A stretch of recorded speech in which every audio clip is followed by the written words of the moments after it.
This is English 12 for September 11th, 2020. So, on your week 4 outline of assignments, you'll notice that today it says we're doing Beowulf versus Grendel. We are not actually doing that. This took a little bit longer than I thought, and instead of trying to push it all through yesterday, I thought we'd break it up into 2 parts and make it a little bit shorter of 2 assignments. So, we're going to look at a History Through Objects Part 2 today. Your independent work is going to be to look at the Sutton Hoo artifacts in a Google Arts and Culture link. So, yesterday I gave you a brief recap of hundreds, if not thousands of years of British history, and here's that story so far.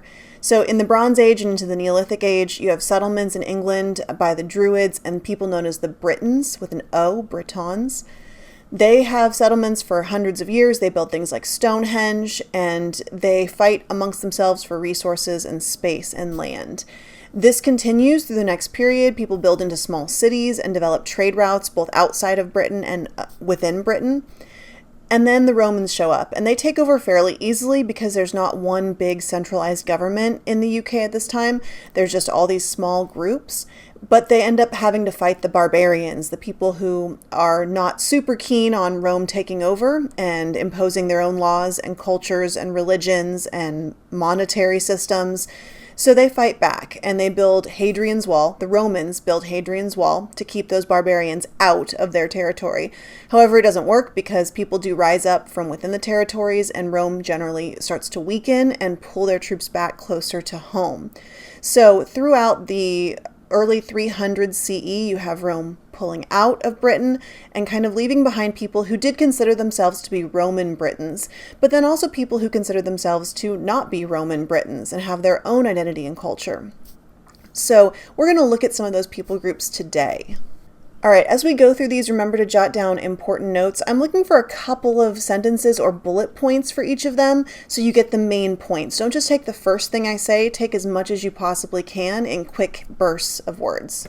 All right, this is the Hinton St. Mary mosaic, and this was actually discovered, I believe, in the 60s, where someone was excavating in their basement or their garage, and they found this mural, this mosaic underneath several layers. Like, imagine digging under your house and discovering something like this.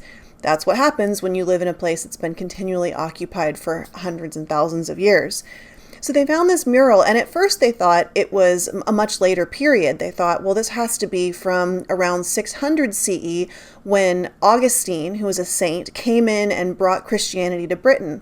But as they looked closer, they realized, no, this is actually from the Roman period. So as Rome was sort of pulling out from the UK, you have people who are still living there in the style of Romans. So you have mosaics and art and bathhouses and all kinds of amazing structures. And the person who made this mosaic had it built in their house, probably just for decoration. You can see how intricate it is. If you look at the one over here, you can see all the little tiles that have been put together to make this larger image. And look how elaborate this is. There's lots of different scenes. It appears to be seasons as well. So you have scenes that are more like trees flowering, you have hunting, and then you also have images that show Roman mythology.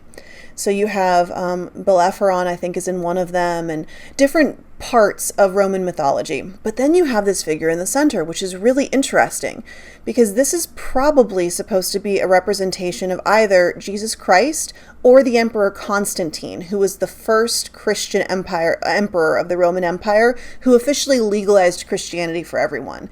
Before that, Christians were persecuted tremendously. They were treated with great suspicion because their idea that there is one God, it was opposed to the Roman mythology and religion of the time, where there were lots of different gods. So what's interesting about this mosaic is you have those two things side by side, this Christian deity or the emperor who brought Christianity to all of Europe, and then Roman mythology at the same point.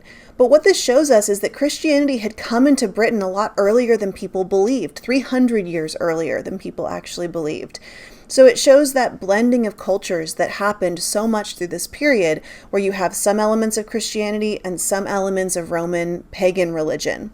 And you're going to see in Beowulf, too, that tension between the ideas of Christianity and the pagan religious practices and traditions that came with the settlers in Britain. Speaking of settlers, you have lots of different groups. So you have the Jutes and the Angles and the Saxons and the Franks. We refer to these kind of collectively as the Anglo-Saxons. Unfortunately, the Jutes and the Franks kind of get the short straw because there were fewer of them. So all of these people groups see that Rome has left and they start to come in. And there's two theories. One theory is they came in and they immediately conquered people and there were bloody battles and it was awful and there were tons of wars and fighting, and until finally the Anglos and Saxons sort of separated into kingdoms and lived relatively peacefully among themselves. A more modern theory, though, is that people just started coming to settle because there was open land and they were welcomed, and that there was fighting, there was lots of fighting, but it wasn't a full-scale war in the sense that we kind of thought of traditionally. So as these people groups come in, you can see on the map, they're coming in mostly from this side. The people who considered themselves Britons, so the people from even before the Roman Empire, are pushed out to the sides of the country. So they now separate into kingdoms, and this happens over several hundred years, till finally there is one big unifying culture that comes in, and the Anglo-Saxon period really begins. And this is really where the legend of Arthur comes from, is there are Anglo-Saxon leaders who come in and are able to unify the whole country as one political entity. And the idea of King Arthur, the person who did this, actually comes from several historical figures, probably not named Arthur, one of them might have been, who were able to do the same thing and unify politically the country and fight against invaders coming in from Europe. Now, the Sutton Hoo artifacts comes from, basically there's a mound they found in, I believe, the 1930s, where they were digging and they found this whole hoard of treasure. And it was the burial place of a great warrior or king. Now, this is really similar to Beowulf, and you know that he's going to be buried in a mound with all of his treasure. I want you to think about that when you're thinking about the Sutton Hoo hoard. So hoard is a word that just means to pull a bunch of things in and keep them in one place. And so they found lots of very elaborate, interesting artifacts that you're going to look through in today's assignment. But this is one of them. Now the one over here is the actual burial mask that they found. So this would have been worn by the king or the warrior as they laid him to rest. So think about like Egyptian mummies and their sarcophagi. This is kind of the same idea. Now this side over here is a reconstruction of what it probably would have looked like when it was first made. I want you to notice the details. You have elaborate Celtic knotting. Celtic knotting comes from more of that ancient Briton and Druid and Irish tradition. So you're blending that alongside these scenes of warriors, and the Anglo-Saxons were warriors. You also have gold inlay with all this fine brushwork and design, the very fashionable mustache, and then gold plating all the way up over the top. So I want you to imagine working this metal by hand, pre-modern tools, and carving in all these intricate designs and how long that would have taken.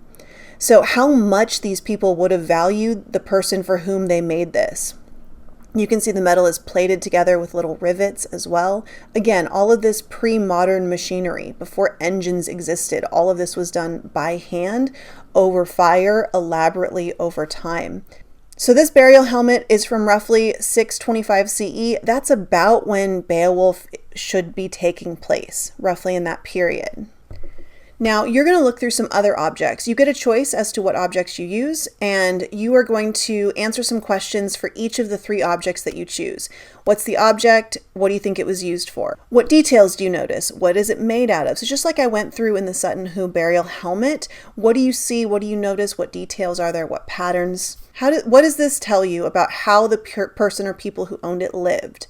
And what does it tell you about the culture and what it valued? So you're going to answer those questions for each of the 3 objects that you choose. Your final task is to write a paragraph that makes inferences about what Anglo-Saxon life was like based on those objects. So you're looking at these sort of like a window into the world of the people who lived during this time.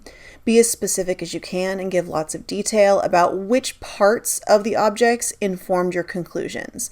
So again, you're drawing evidence from all these different pieces that you're examining and bringing it together to say, here's what Anglo-Saxon life was like. So I'm looking for a really solid paragraph with lots of detail. So that is your main assignment today. Make sure you've done your ReadWorks and your quill for this week, and we will start with Beowulf versus Grendel next week.